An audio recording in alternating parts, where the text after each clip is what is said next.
Hello good morning everyone, welcome back my channel Reema aspirant life में। आप सब कैसे हैं? आई होप कि आप सब बहुत अच्छे होंगे, मस्त होंगे, आपकी स्टडी भी अच्छी चल रही होगी। इस टाइम मॉर्निंग के 5 बज रही है। मैं बाहर सोती इस वजह से जल्दी उठ जाती हूँ, नहीं तो घर में सोती तो नहीं उठ पाती, कभी उठती कभी नहीं उठ पाती। अब मैं जाऊंगी, मुंह धो लूंगी, उसके बाद अपनी स्टडी करने बैठूंगी। रोज सोचती हूँ कि 4 बजे उठूंगी, लेकिन नींद ही नहीं खुलती। वही 5 बजने में 10-20 मिनट बाकी रहते तभी नींद खुलती। कुछ टाइम बैठती हूँ, उसके बाद फिर आती हूँ पढ़ने। अगर मैं चाहती तो अपने स्टडी टाइमिंग और बढ़ा सकती थी, लेकिन अभी एग्जाम के लिए बहुत टाइम है, इसलिए मैं डेली 7 ही घंटे पढ़ती हूँ। उससे कम भी हो जाता है, ज़्यादा भी हो जाता है कभी कभी। Hello good morning everyone. Morning के 5 बज रहे हैं। अब मैं जा रही हूँ अपना फर्स्ट स्लॉट स्टार्ट करने। फर्स्ट स्लॉट में मेरा मैं जीके जीएस पढ़ूंगी।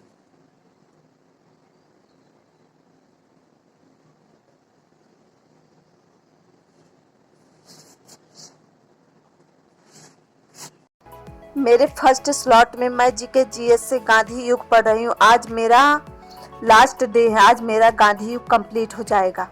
आज का थंबनेल देख के आपको ऐसा लगा हुआ कि ये क्या है, 8+8+8 का क्या मतलब होगा। इसके बारे में कुछ लोगों को मालूम होगा, लेकिन कुछ लोगों को नहीं मालूम होगा। पहले मुझे खुद नहीं पता था। जब 2021 का एग्जाम दी तो उसमें एक क्वेश्चन पूछा गया था इससे रिलेटेड कि कार्य विश्राम और शयन के बीच उपयुक्त अनुपात क्या है। तो इसका आंसर मुझे नहीं मालूम था, बहुत लोगों को मालूम नहीं था, कुछ लोगों का तुक्का से ही सही हुआ होगा। इसका आंसर 8:8:8 था। इसको सब समझ ही नहीं पाए कि कैसा एक क्वेश्चन दे दिया है। ऐसा आइडिया मुझे थंबनेल लगाने के लिए यहीं से मिला। 8+8+8 इज इक्वल 24 होगा ऐड करने पर। इसका मतलब एक दिन में 24 घंटे होंगे, तो उन घंटों को डिवाइड करने पर 8 घंटे आप अपनी स्टडी को और 8 घंटे अपने वर्क पर दे सकती हैं, और 8 घंटे अपनी नींद पर खत्म करेंगे। जो वर्क वाले 8 घंटे हैं उसको आप 4 पार्ट में बांट लेंगे। इसमें 2 घंटे आप खाने किचन में देंगे, 2 घंटे घर के कामों के लिए और 2 घंटे फैमिली के लिए, और जो 2 घंटे बचते हैं वो अपने खुद के लिए। इस फार्मूले को अपने लाइफ में फॉलो करने के लिए स्टार्टिंग में बहुत कठिनाई होगी, लेकिन जो कठिन चीज़ें होती हैं वही हमारी लाइफ चेंज करती, जो आसान होती है वो चेंज नहीं करती। अगर आप अपने स्टडी, वर्क और पर्सनल लाइफ को बैलेंस करके चलना चाहते हैं तो इससे बेहतर उपाय कोई नहीं। यदि आप इस नियम को फॉलो करते हैं तो आपका जीवन साकार है। ये सच है कि ये नियम फॉलो करना मुश्किल है, लेकिन नामुमकिन तो नहीं।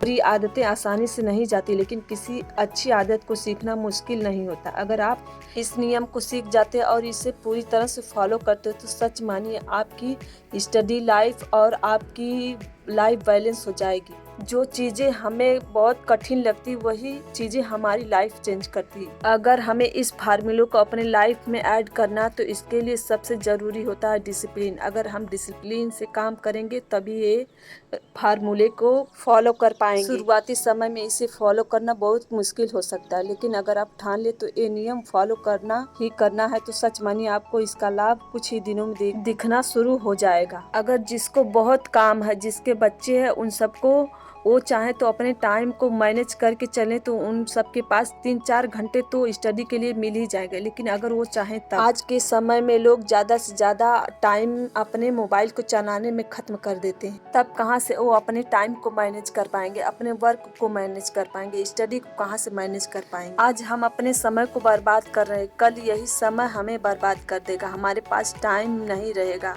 फिर सोचने का। अभी भी वक्त है, समझ जाइए। कल गई थी मार्केट तो सोची कि प्रैक्टिस सेट लेती आऊंगी, तो वहां गई, 2-3 दुकानों पे मैं इधर उधर खोजी, लेकिन प्रैक्टिस सेट नहीं मिला होम साइंस का, क्योंकि यहाँ ज्यादा बच्चे पढ़ने वाले नहीं है। टीजीटी के मतलब कि जो पढ़ने वाले बच्चे हैं वो सब चले जाते हैं या तो इलाहाबाद या तो बनारस चले जाते हैं, ये दोनों जगह चले जाते हैं, तो बुक्स ज्यादातर वहीं मिलती है सब, और इधर ये सब बुक्स नहीं मंगा के रखते, इस वजह से नहीं मिली। बस वही यूथ की बस यही वाली मिली, यही वाली सब दुकान पे थी। ये दुकान वाले से कह के आई हूँ कि मंगा के रखिएगा, देखिए क्या करता है। मंगा के रखेगा 2-3 प्रैक्टिस सेट, नहीं मिला। यहाँ पढ़ जाता है, यहाँ ज्यादा बच्चे नहीं पढ़ने वाले होते हैं ना, पढ़ने वाले होते हैं लेकिन चले जाते हैं सब, इस वजह से प्रॉब्लम होती है, सारी बुक्स नहीं मिलती यहाँ। इसी को मैं खोजने में 3-4 कितने दिन खोजी, तब जाके मुझे मिली। और इसके साथ और एक ये लेके आई अरिहंत की प्रैक्टिस सेट। तो ये दोनों मैं कर चुकी हूँ, निशान भी लगा चुकी हूँ। इस वजह से सोच रही हूँ दूसरा ले लूंगी तो ठीक रहेगा। मेरे पढ़ने का फायदा तभी होगा जब मैं प्रैक्टिस सेट करूंगी, सॉल्व करूंगी। तब उससे मुझे ये पता चलेगा कि मैं प्रैक्टिस सेट मतलब पता चलेगी कहाँ से मुझे अभी तैयार करना है। अगर जो तैयार करना उससे पता चल जाता है कि अभी मुझे ये चैप्टर या इसको कंप्लीट करना है, इस टॉपिक को अभी मेरा तैयार नहीं है, इस हिसाब से पढ़ती। लेकिन अभी प्रैक्टिस सेट मिला नहीं। ठीक है, चलिए तब अपना फर्स्ट स्लॉट स्टार्ट करते हैं। जो जो बुक्स पढ़ना है उसको मैं निकाल रही हूँ। ये तो हो गया है। मॉर्निंग में मैं पढ़ती हूँ तो जल्दी जल्दी में रहती हूँ कि आप टाइम जो मिला उसको मैं पढ़ लूँ सुबह। तो मॉर्निंग में पढ़ने से ये होता है कि थोड़ा अगर मॉर्निंग से आप उठ के पढ़ लेते हैं तो आपकी पूरा दिन अच्छा रहता है, एनर्जी फील होती है पढ़ने के लिए। तो इसी वजह से मैं जल्दी जल्दी करती हूँ मॉर्निंग में। तो अब जा रही हूँ अपना सेकंड स्लॉट स्टार्ट करें। सेकंड स्लॉट में मेरा न्यूट्रिशन साइंस, इसमें मैं मेरा चैप्टर एग है, अंडा। अंडा के बारे में पूरी डिटेल अंडा। इस चैप्टर में मैं अंडे के बारे में पढ़ रही हूँ। इसमें अंडे के का पूरा डिटेल पढ़ाया गया है और लिखवाया गया है। अंडे का वजन 40 से 50 ग्राम होता है और जो बीच में जर्दी का वजन होता है 30%, मतलब कि 27 से 32% होता है और सफ़ेदी 58% होता है। वह आवरण उसका छिलका 12% होता है। जो इतना मैं पढ़ी हूँ इसमें से क्वेश्चन बनता है। अंडे में 12 से 14% प्रोटीन पाया जाता है। अंडे के बारे में पढ़ने के बाद फिर मैं मांस के बारे में पढ़ूंगी, चावल के बारे में, गेहूं के, फिर सोयाबीन, दाल और दूध के बारे में। इतना चैप्टर अभी बाकी है। जो मेरा अंडे का चैप्टर था वो कंप्लीट हो गया। अब मैं जा रही हूँ, कुछ टाइम आराम करूंगी, उसके बाद 10-15 मिनट का रेस्ट मतलब कि ब्रेक लूंगी। उसके बाद फिर अपना थर्ड स्लॉट स्टार्ट करूंगी। चलिए मैं जा रही हूँ अपना थर्ड स्लॉट स्टार्ट कर रही हूँ। थर्ड स्लॉट में मेरा सीडी रहेगा।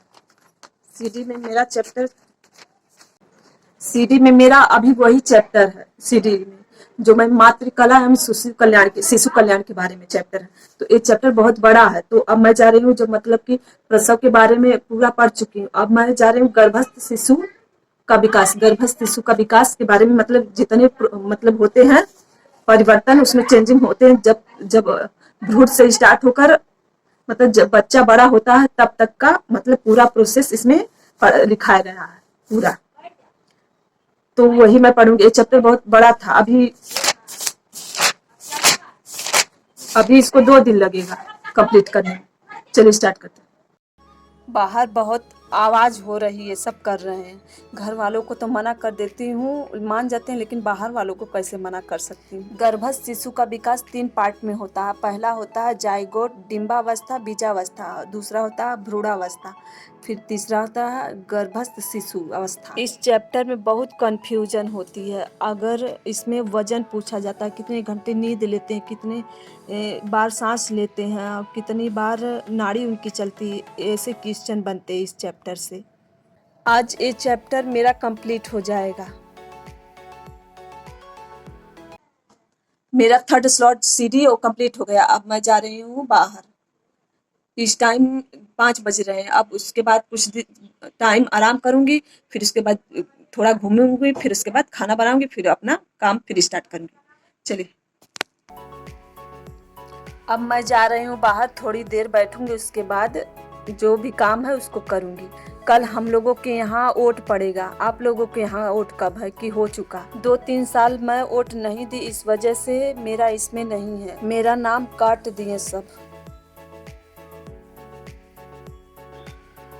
मेरा खाना बन चुका और सब लोग घर वाले खा चुके हैं और मैं बिस्तर लगा रही हूँ। उसके बाद जाऊंगी अपनी स्टडी करने। आज सुबह को सोची कि अपना 4 स्लॉट करती हूँ तो उसमें 1 स्लॉट और बढ़ा के पढ़ूंगी, लेकिन आज जैसा दिन है, गर्मी जिस हिसाब से, उस हिसाब से नहीं कर पाऊंगी। मैं 1 दिन का स्लॉट उतना ही लेती हूँ जिसे करने में मुझे परेशानी न हो। इस टाइम रात के 8:30 बज रहे हैं। अब मैं अपना 4th स्लॉट स्टार्ट करूंगी।